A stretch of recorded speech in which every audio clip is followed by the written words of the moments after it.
Hablaremos hoy de poderosos, locos y crueles, como ya hemos hecho muchas veces. Tenemos un catálogo de príncipes, locos algunos, crueles otros. Y ambas asimetrías a la vez. Bueno, catálogo de príncipes malvados y locos. Empezaremos con los Visconti, no el dúo Los Visconti, sino la familia Visconti, una poderosa familia de Milán. Eran conocidos como las víboras de Milán. Se los llamaba así, en realidad por su blasón, en el que aparecía una serpiente tragándose un sarraceno. Bueno, que una serpiente se trague un sarraceno es un asunto difícil, ¿no? Ya es difícil que una serpiente se trague un tipo. Que además ese tipo sea un sarraceno, es mucho pedir. Pues bien, en virtud de este dato heráldico, los Visconti eran conocidos como las víboras de Milán. Había dos Visconti que gobernaban en la Lombardía. Galeazzo mandaba en Pavía y su hermano Bernabó, que era el que más loco estaba, gobernaba Milán. Bueno, los desmanes de los Visconti fueron famosos. El antecesor de Galeazzo y Bernabó era Luchino, que había perdido la vida por obra de su esposa, quien, después de una desenfrenada orgía en un barco, decidió eliminar a su marido para anticiparse a las intenciones que él mismo tenía, ¿no? Es decir, lo mató para evitar que él la matara. Igual una orgía en un barco es un asunto un poco enojoso. ¿Qué necesidad hay de andar dando tanta vuelta? Hágala en su propia casa y chao. Bueno, el caso es que en la guerra que los Visconti llevaron adelante contra la Santa Sede, habían alcanzado a sacar una ventaja. Le arrebataron al Papa Bolonia y otros feudos. Muy bien, el Papa reaccionó excomulgando a Bernabó. El Papa, cuando tenía conflictos seculares, excomulgaba a quienes estaban en su contra. Y este Visconti, Bernabó, obligó al mensajero, al que le trajo la bula, ¿no? El tipo viene y dice, mire, vengo a traerle esta bula, conforme a la cual el Papa lo excomulga. Y Bernabó le hizo tragar la bula. Está bien escrito aquí. Al mensajero, sin olvidar el cordón de seda y los sellos de plomo que lleva toda bula. Ahora, indignado por el trato que le daba la Iglesia, Bernabó no se contentó con esta ingesta de bula por parte del mensajero, sino que además quemó a 4 monjas y asó a un fraile agustino en una jaula de hierro. Bueno, la pasaron peor que el mensajero. Yo prefiero tragarme una bula o lo que sea, antes que ser quemado, y no que ser asado en una jaula de hierro. ¡Qué fulería! Bueno, pero este hombre era propenso a paroxismos de furia. Si uno, por ejemplo, de sus 500 perros aparecía lastimado, mandaba ahorcar a todos los guardabosques y cazadores furtivos que pudieran haber maltratado al animal. Había inventado también la Cuaresima, un programa de torturas que duraba 40 días. Lo anunció incluso en un edicto, que era un catálogo espeluznante, que incluía la rueda, el potro, los azotes, vaciado de ojos, todo lo que usted se imagina. La ejecución de la Cuaresima estaba diseñada para que la víctima muriera en el día 40, después de soportar todos los tormentos. Bernabó Visconti, este verdadero monstruo, tuvo 17 hijos de su esposa Regina, de la que, según se decía, de la que se decía que era la única persona que podía acercarse a él en sus arrebatos de mal humor. Los ciudadanos tenían que echarse de boca al suelo cuando Bernabó pasaba por la calle. A veces por jorobar salía a la puerta para hacerse besar un pie durante toda una jornada. En realidad hacía formar una fila de milaneses, una cola larguísima, para acceder al beso pedestre. Que así se llamaba. Al beso pédico. El beso pédico, claro. Sí. A los que lo besaban con poco entusiasmo, los mandaba a hacer la fila otra vez. Oh. Tenía que ponerse a lo último, ¿no? Y, claro, una fila compuesta por la mitad de los ciudadanos de Milán. Sí. Bernabó tenía también otras locuras. Creía que la mitad derecha de su cuerpo era más pesada que la izquierda. Por eso Y cambiaba. entonces andaba medio tambaleando, ¿no? A veces ponía contrapesos del otro lado, lo que prueba que era loco, pero no estúpido. Otra creencia que tenía era que su cabeza era lo más pesado de su cuerpo, y entonces no podía levantarse. Y castigaba a los que querían incorporarlo porque temía que la cabeza se le desprendiera, como es obvio que le pasa a uno cuando tiene la cabeza más pesada que el cuerpo. Más bien, si a uno lo tiran de una torre, ¿qué es lo que cae primero? Claro. La Yo, cabeza. por ejemplo, tengo la cabeza más pesada que el cuerpo, y los médicos no me lo creen, me dicen que estoy loco. Levántese. Incluso la mejor manera de curar eso, a saber que la cabeza sea más pesada que el cuerpo, habría dos maneras. Una, haciendo la cabeza más liviana, Sí. pero otra, la más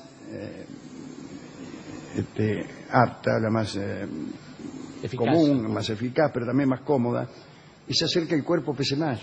Claro. Empezar a fortalecer el engordar cuerpo. uno el cuerpo, de manera que el peso relativo de la cabeza pasa a ser... ¿Cómo hacen los buzos? Poner zapatos de hierro, si no. Claro. Entonces Bueno. uno queda derecho.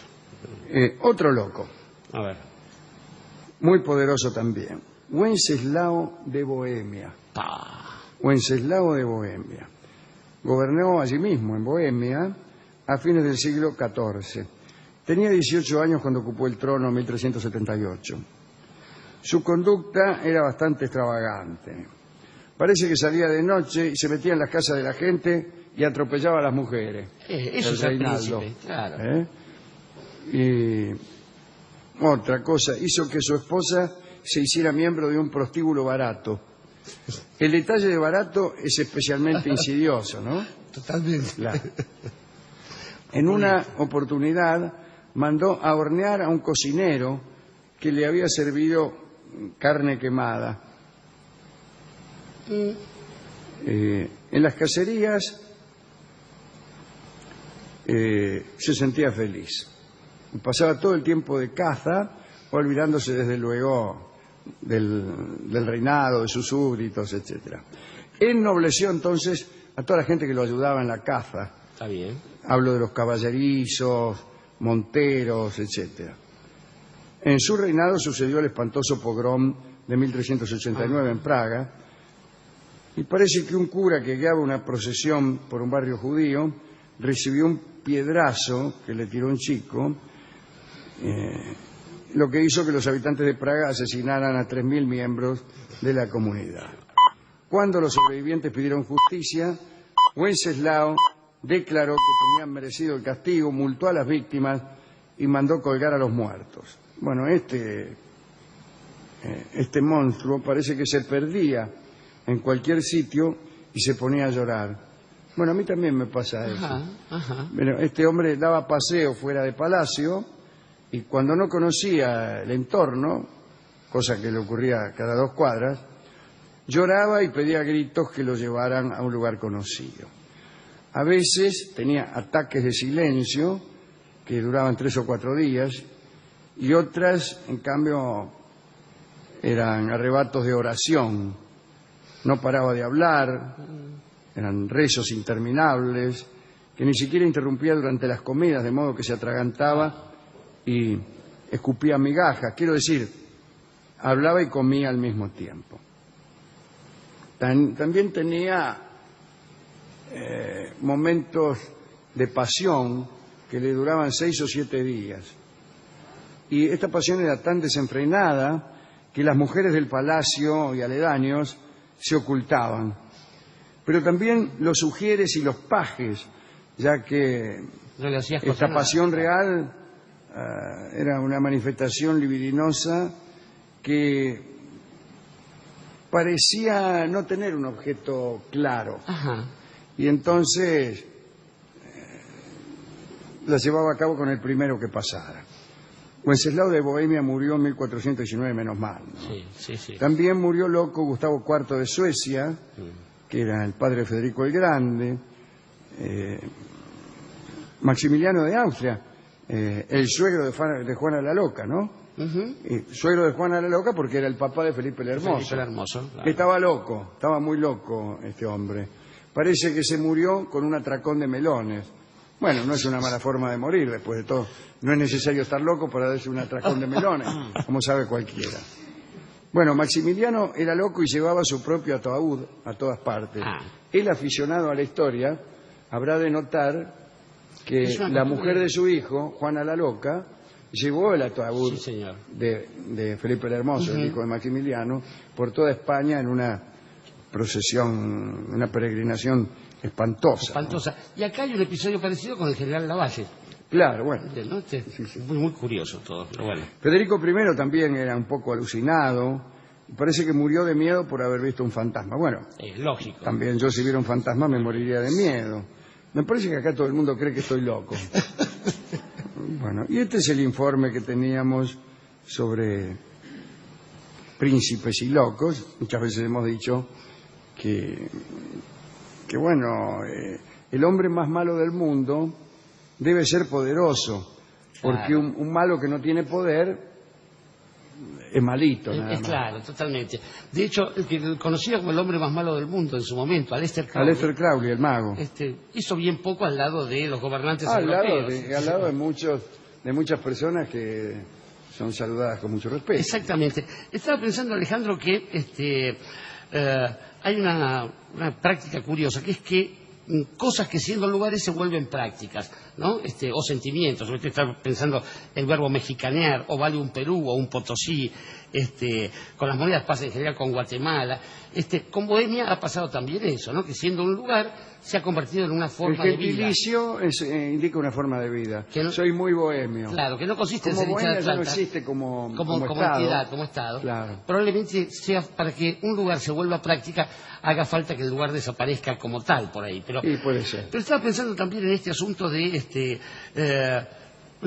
para que justamente lo que decía usted, para que el mal funcione debe ser poderoso, y lo que es peor, estas cosas se suelen hacer en nombre de una causa, todo se hace en nombre de una causa noble. Entonces, esto vuelve a los hombres un poco como dubitativos a la hora de elegir. El general Perón solía repetir una frase de Spencer que es: ¿para qué sirve la política? Y para evitar que el egoísmo y la maldad, que es la forma natural del hombre, se conviertan en un ideal. De esa manera uno puede contradecir esas cosas. Pero básicamente está el problema de la memoria. La memoria es tramposa. Si usted agarra a dos personas, póngale a la esposa de Wenceslao, que estaba laburando en un prostíbulo barato, y al tipo y al cocinero, seguramente van a tener dos miradas sobre Wenceslao. La esposa va a ser mejor que la del cocinero. Probablemente. Y ocurre en realidad que cada uno recuerda lo que le conviene en la medida en que la memoria suele ser compasiva con quien la practica. En ese sentido es que justamente quizás todas las víctimas de un tipo como Wenceslao, malísimo, ahora apelarían a la conversión del sitio en una cosa para decir que aquellos años, lejos de ser crueles, eran años, digamos, con esa especie de afición al desgano y tranquilidad y delirios que es lo que es la vida bohemia. Ya no dirían recuerdos de un tiempo horroroso, dirían son recuerdos de Bohemia. Y recuerdo de Bohemia se llama el tango que hemos elegido para ilustrar esta lista de príncipes locos, uno de los cuales era Wenceslao de Bohemia, que seguramente allá en Praga escuchaba un tanguito, este hermoso tanguito que vamos a oír en la versión del Cuarteto de Cámara del Tango de Leo Lipesker. Es una versión extraordinaria porque el tango también es muy bueno. Es un tango de Enrique Delfino.